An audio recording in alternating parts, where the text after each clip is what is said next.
Hello and welcome back to Random Librarian here on YouTube. Today we're going to be doing a bit of a November wrap-up of the audiobooks that I listen to on Libby. So I listen to most audiobooks through Libby because it's free and I have access to it through the Boston Public Library. The app itself is from Overdrive, but it's a little bit easier to use in my humble opinion. So this is the Libby home screen, so you can see BPL. On my shelf currently, I have The Woman Who Smashed Codes by Jason Fagone, or Fagoni, however you say that. I really like the cover of that. It's some of my favorite colors, and I just think it's really pretty. But I don't know if this book is as good as the other ones I've listened to this month. This is a true story of love, spies, and the unlikely heroine who outwitted America's enemies. So she was a curse breaker slash code maker. Curse breaker, oh my god, Harry Potter. Code breaker slash maker in World War II. But there's something about it that's just like not sticking in my head, if that makes sense. So the other audiobooks that I just got one that showed up today. That's exciting. So maybe I will be able to listen to this before October is over as well. 7 Hours, Gingerbread, Helen Oyemi, which I think is like a modern fairy tale take thing. Sorry, distracted. So the audiobooks that I listened to this month were Harry Potter and the Sorcerer's Stone. I'm going through all of the Harry Potter books because I've never actually listened to them on audio. My family didn't read them in the car or anything like that because my mom stopped reading the second book for us because she and my brother were both very scared by the basilisk. And my dad never read Harry Potter, so I was the only one who was doing that. So I listened to Harry Potter and the Sorcerer's Stone. The Night Circus I finally listened to. The Westing Game I re-listened to. The Murder at the Vicarage and the Body in the Library. The Stranger Beside Me, and The Suspicions of Mr Rickter. So that is 7 audiobooks total. I have kind of swapped over in like the mornings and my walk home from work as a way to listen to audiobooks instead of listening to podcasts. So I do feel like there's a little bit of a handoff between knowing what's going on in the world and learning about new stories and like reading new things. So I don't know how much longer I'm going to be doing this specifically, because I do think being up to date on the news in the US currently is a good, if draining, thing to do. So that's my 2 cents there. I really, really like Harry Potter, the Harry Potter series on audio. I wasn't sure how I was going to do with that, but it was really fun. So I started listening to this in October as like a Halloween kind of thing. I mean, they're good to re-listen to and reread whatever, but it was fun to be able to listen to it around Halloween time. So I ended that book. My loan ended in November, so I'm counting it towards this batch of things. And I mean, I feel like I don't have to explain why it's fun, why it was a good listen, because I might be the last person on earth who has not listened to them on audiobook of people who are interested in Harry Potter. But I really did enjoy it. I have the next 2 on hold right now, so hopefully those will come through soon. So I then listened to The Night Circus, which I was scared to read or listen to for a really long time because it has been so hyped. I feel like anytime we did book talks or book reviews, book recommendations in grad school, especially for classes that I took that talked about librarianship for children and teens, The Night Circus came up at least 5 times for each assignment. People really like this book. And I'm not saying that I didn't like it, but this happens a lot with like very hyped books for me. I get so scared to read them and like not like it to the same extent that everyone else does that I think I psych myself out of liking them. So I thought it was really good. I thought it was really well done. It had that kind of sense of magical realism. I could see why it would be a great book to recommend for kiddos and teens and anyone who is maybe in a book hangover after reading Harry Potter. Because I have the next 2 on hold, I wasn't able to like start the next book right away. So I think having this kind of magical realism and a whole new world to discover was really fun for my purposes. So the Night Circus, it was fun, but it's not like my new favorite or anything. I get the hype, I do, but I'm probably not going to reread it anytime soon. The Westing Game was the like first mystery that I had ever absolutely just fallen in love with. I remembered reading it for the first time and just being like, this is literature. Like, this is the best thing I have ever put my hands on. And like, that's all I remembered of it though. Like, I didn't remember any of the twists and turns. I remembered the characters, but I didn't really remember anything other than like broad strokes of what the story was. So being able to re-listen to it and just like rediscover and re-go on that roller coaster as if it was the first time was so much fun. So the Westing Game is 16 heirs gathered in one apartment building, and they have to play this game that's written up in this person's will, who's the neighbor of the apartment building where they all live. And whoever wins the game gets $200 million. But they have to, in order to win, they have to figure out who murdered Mr. Westing, and the murderer is one of the heirs. So that's like the setup. And then they're paired up very strangely. Like, each pair is such a fun mismatch, really. And also really touching. I love them a lot. So those pairs get weird clues that kind of, I think, are part of the Star-Spangled Banner. And it is just so smart and well done and just perfect book, really. The audio for this was also really good. I thought it was really, really well done, because I think a lot of audio books in general, they try to make it sound like, I don't know. Maybe it's just children's books or like the stories that I have listened to, but it feels like there's a lot of like British storytelling. And this one is set in the US, and like the 4th of July is like a plot point at several points. So I just really enjoyed it, and like enjoyed it in a different way than I enjoyed like the other 2 books I just talked about. Because there's still something magical about it, and it's still just so, it's such a smart book, but it's not based in like a magical world. It's based in like human thoughts and puzzles. And then like the end, when you get all of the information and like you get to hear, I love the epilogue. Like, I feel like epilogues are very infrequently done correctly and in a way that I appreciate, but this one was so good. Oh my gosh. I love the Westing Game. Also, fun fact about that, I have an uncle that we call Turtle. So the fact that Turtle is the main character in this book just cracks me up, because when I first read the book, they describe who Turtle is. She's a young girl, and when I was reading it, I was a young girl. But I kept picturing my mom's older brother, who's been bald as long as I've been alive. So that was a really funny, incongruous thing, just like for me personally. But I also just love Turtle. She's great. So I'm going to talk about The Murder at the Vicarage and The Body in the Library together. These are the first Miss Marple mysteries that I had ever listened to. Last month I listened to one of the Poirot mysteries, because I haven't read a lot of Agatha Christie. And she's great, obviously. Like, there's a reason that she is still like one of the best-selling mystery writers of all time. But the audiobooks for me, like, the mystery was really fun, both of them. I thought that they were very well done, of course. And the writing is great, and I thought it was very interesting that Miss Marple is not the,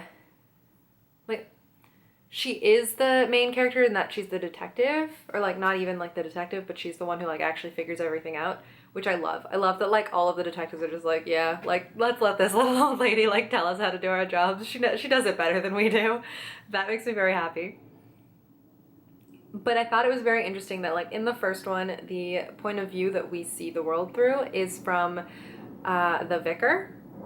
So, like, we never really see how Miss Marple's mind works.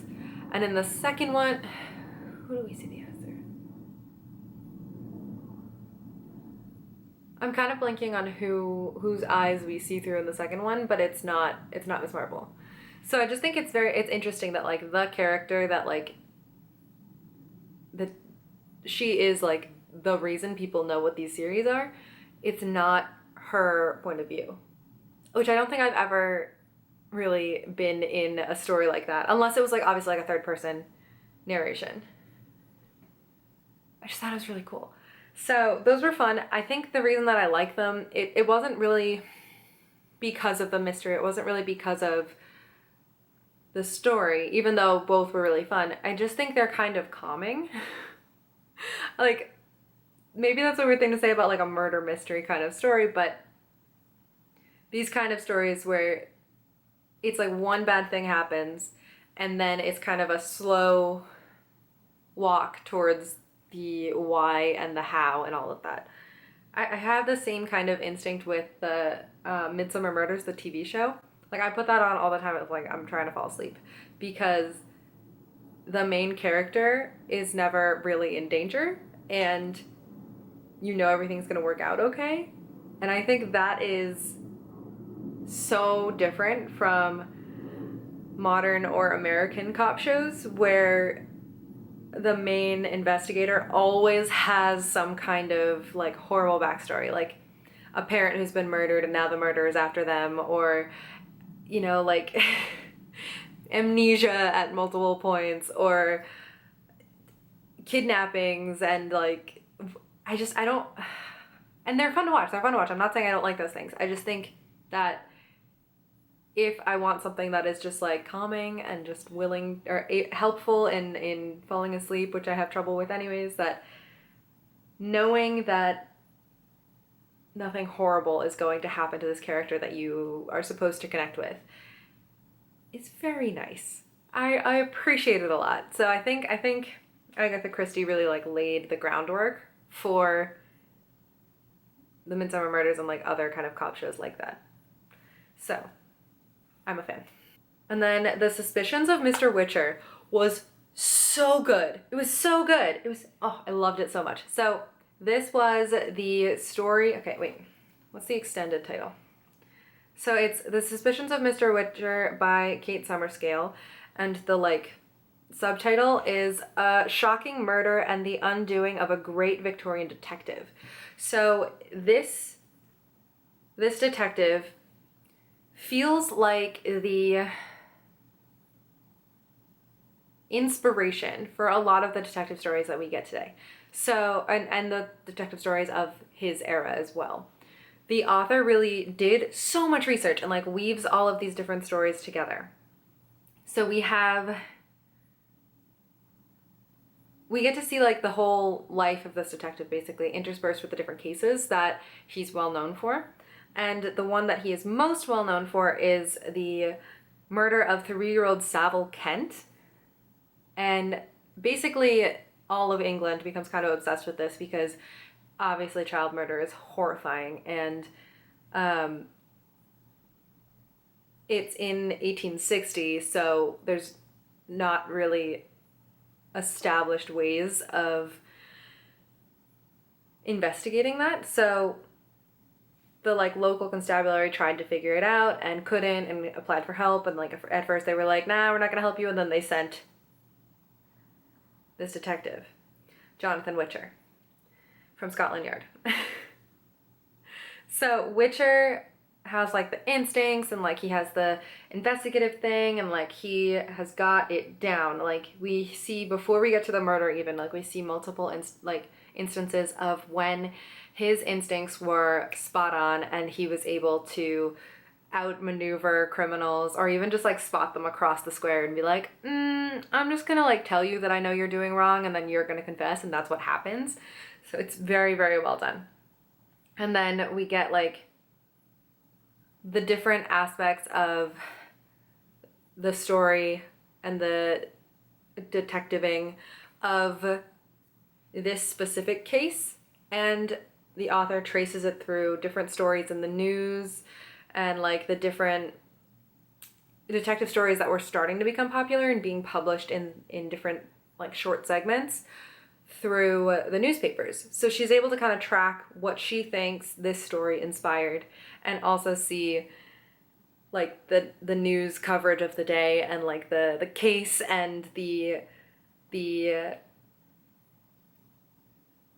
law and like everything. It was just, it's so well done, and it feels, so though it's fiction, though it's nonfiction, it does feel like just a really great detective novel, in the same way that the Miss Marple murders I was just talking about feel so good. So The Stranger Beside Me is a book that I have been meaning to read for a really long time, because just the fact that this book exists is bananas to me. That a crime writer, Anne Rule, was contracted to write a book about the crimes that were happening in real time, and she was like doing her research and like writing about it, and it turns out that like someone that she worked with and was friends with was Ted Bundy, and he was the one doing the crimes. Like, that is insane. There's a 1 in 3 million chance that that's gonna happen, and it happened, and then this is her retelling of that happening. And this one was it was such a fast listen too. I feel like it was only a couple of hours long. Yeah, it's 3 hours long. So I listened to that in a full day, or not even a full day, like half a day at work. I think most people at this point know the story of Ted Bundy, and if you listen to My Favorite Murder, like, you've heard this book mentioned before. So it wasn't like there was any new information coming through for this one, for me at least, but it was really good to finally actually sit down and listen to this book and like hear Anne Rule herself read it and tell you, and just like tell her own story, which I thought was really, really cool. This is her unforgettable classic account of the horrifying murders in the Pacific Northwest, and her shock when she discovered her friend, Ted Bundy, was not only a suspect, but also one of the most prolific serial killers in American history. Meeting in 1971 at a Seattle crisis clinic, Anne Rule and Ted Bundy developed a friendship and correspondence that would span the rest of his life. Rule had no idea that when they went their separate ways, their paths would cross again under shocking circumstances. The Stranger Beside Me is Rule's compelling first-hand account of not just her relationship with Bundy, but also his life, from his complicated childhood to the media circus of his trials. Astonishing in its intimacy, and with Rule's clear-eyed prose, you can't help but share in her growing horror at discovering that her friend was one of the most notorious American serial killers. An unforgettable and haunting work of research, journalism, and personal memories, The Stranger Beside Me is as dramatic and chilling as a bedroom window shattering at midnight. The New York Times. So it was just really well done. And it was a quick read, and it was really fun, which is a weird thing to say about serial killer stories, but I think it was just an interesting take on this story. Especially if you know the story primarily through My Favorite Murder.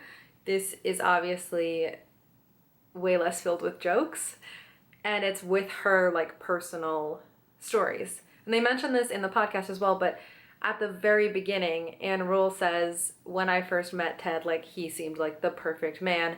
If I had been however many years younger, or my daughters had been however many years older, I would have wanted him to be part of our family. So just, I think a lot of his story has obviously been so twisted and distorted through the years because it is so horrifying.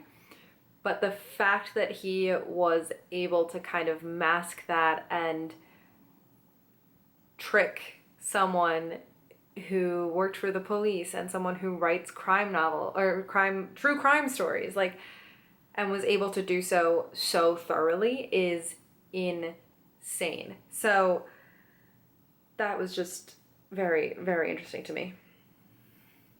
And then I did forget, now that I'm looking at my phone, I did forget that I had also read and listened to From the Corner of the Oval by Beck Dory Stein. She answered an ad on Craigslist for a job in DC and somehow became one of the stenographers for Barack Obama. And she's like not a political person. She doesn't really follow DC culture the way that a lot of her friends and her boyfriend at the time did. And all of a sudden, and then all of a sudden she's on like Air Force One and like very much ingrained in the Obama White House. And it's still kind of an outsider's view as like what it's presented to us as, because she's just recording. She's not actively like making laws or changing things. I can't remember what I first had seen it described as, because okay, the New York Times calls it this breezy page turner is essentially Bridget Jones Goes to the White House. I wouldn't say Bridget Jones exactly, but because Beck is not super political, and like we see that both before she gets this job and kind of as she's doing her job, what we end up getting is like a romance, multiple romances, set on the backdrop of Obama's White House. And she's a great writer, and she also is the voice that reads the audiobook. So it is very personal, and it feels like you're just talking to your friend who makes really bad decisions when it comes to love. That is the one thing I would say about this. I reviewed it a little bit on Bookstagram already, and this was the big thing that I said, was that there are like way too many cycles of her being like, okay, I'm done with this guy, and then having it start up all over again, and then she's like, now I'm done with him. And it just gets really frustrating, because she'll be like at home and she's like, yeah, I'm so done with him, like I could never picture him here, and obviously like this is a big part of my life. And then they're back in DC, or they're back on their trips on Air Force One with Obama, and she leaves her door open for him again.